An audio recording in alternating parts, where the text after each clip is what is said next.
Hello foodies. Annavaram ప్రసాదం అంటే ఇష్టం లేని వాళ్ళు ఎవరైనా ఉంటారా చెప్పండి. అన్నవరం ప్రసాదం కళ్ళకు అద్దుకుని తింటా అండి, ఎప్పుడు దొరికినా సరే తెప్పించుకుంటాం కూడా. అలాంటి అన్నవరం ప్రసాదం అచ్చం అన్నవరం ప్రసాదం లాగా ఎలా చేయాలి ఏంటి అనేది ఈ రోజు రెసిపీ అండి. పర్ఫెక్ట్ గా కొలతలతో సహా ఆ పరిమళం వచ్చేలాగా, అన్నవరం ప్రసాదం పరిమళం వచ్చేలాగా కొన్ని పదార్థాలు, ఏ పదార్థాలు కలపాలి ఏంటి అనేది ఈ వీడియోలో అయితే క్లియర్గా చెప్పానండి. సో అన్నవరం ప్రసాదం నచ్చిన వాళ్ళందరూ ఒక లైక్ ఇవ్వండి, కామెంట్ చేయండి.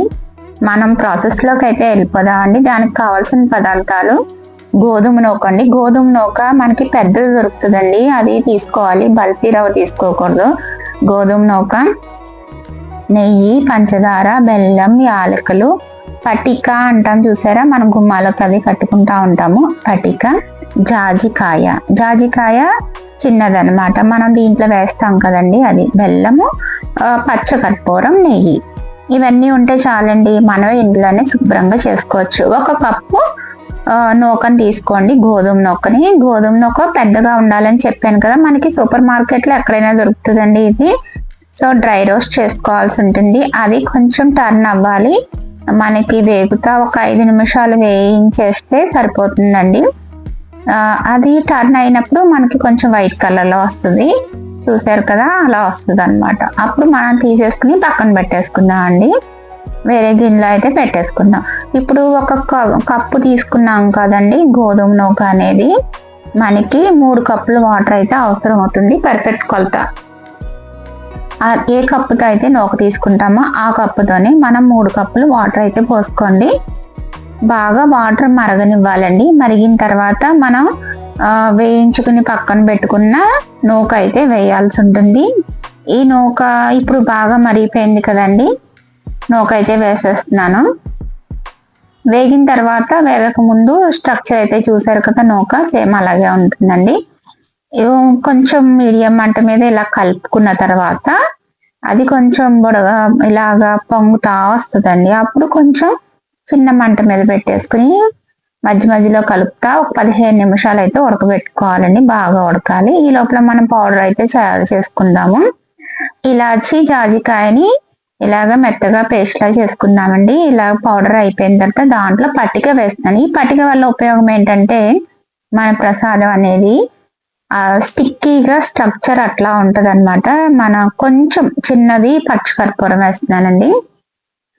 ఇవన్నీ చేసుకుని ఇలాచి పైన ఉండే తొక్క మాత్రం అలా ఉంచేస్తున్నాను, బాగుంటుంది కదండి. సో ఇలా నూరుకున్న తర్వాత దాన్ని వేరే ప్లేట్లోకి అయితే తీసేసుకుందామండి. ఇప్పుడు ఉడికిపోయింది చూసారా, వాటర్ అంతా అయిపోయింది. చూడండి, అడుగున వాటర్ కూడా లేదు, మాడలేదు కూడానండి. సేమ్ ఇలాగైతే ఉడికించుకొని దగ్గరగా సిమ్లో పెట్టుకుని 15 నిమిషాలు అయితే పడుతుందండి ఉడకడానికి.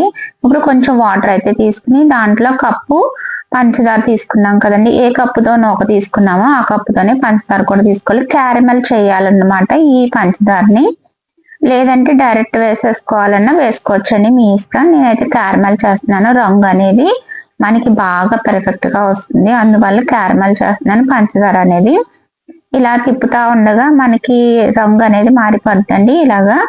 అప్పుడు పంచదార అలా క్యారమెల్ అయిపోయినప్పుడు ఇప్పుడైతే మనం ఉడకబెట్టుకుని పక్కన పెట్టుకున్న నూకను అయితే వేసేసుకున్నా అండి.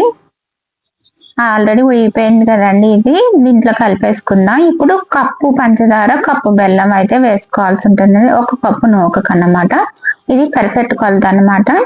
మీరు ఇప్పుడు ఇదన్నీ వేయగానే కొంచెం పల్చని అవుతుందండి, అయినా సరే కొంచెంసేపు అలాగా మనం మీడియం మంట మీద పెట్టుకుని, మీడియం మంట మీద కన్నా కొంచెం చిన్న మంట మీద కూడా పెట్టుకోండి. ఇలా దగ్గరగా వచ్చేసిన తర్వాత 1/2 కప్పు నెయ్యి వేసుకోవాలండి. మనం పౌడర్ చేసుకుని పెట్టుకున్న ఇవన్నీ వేసేసుకుని సిమ్లో పెట్టుకుని ఒక 5 నిమిషాలు ఉంచేసేయండి.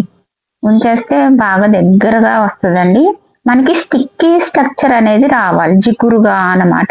ఇప్పుడు మూత తీసి చూద్దాం. నెయ్యి అనేది పైకి వెళ్ళిపోయింది చూసారు కదా, అయిపోయినట్టేనండి. మీకు అడుగును కూడా చూపిస్తాను. అడుగున ఇంకా మనకి వాటర్ అనేది లేదు, శుభ్రంగా మనకి బెల్లం అది కరిసిపోయి క్యారమెల్ అయ్యి ప్రసాదం అనేది రెడీ అయిపోయిందండి. అంతే అండి, దేవుడికి పెట్టుకుని మనం తినేయడమే. Super super tasty tasty Annavaram ప్రసాదం అయితే రెడీ అయిపోయిందండి.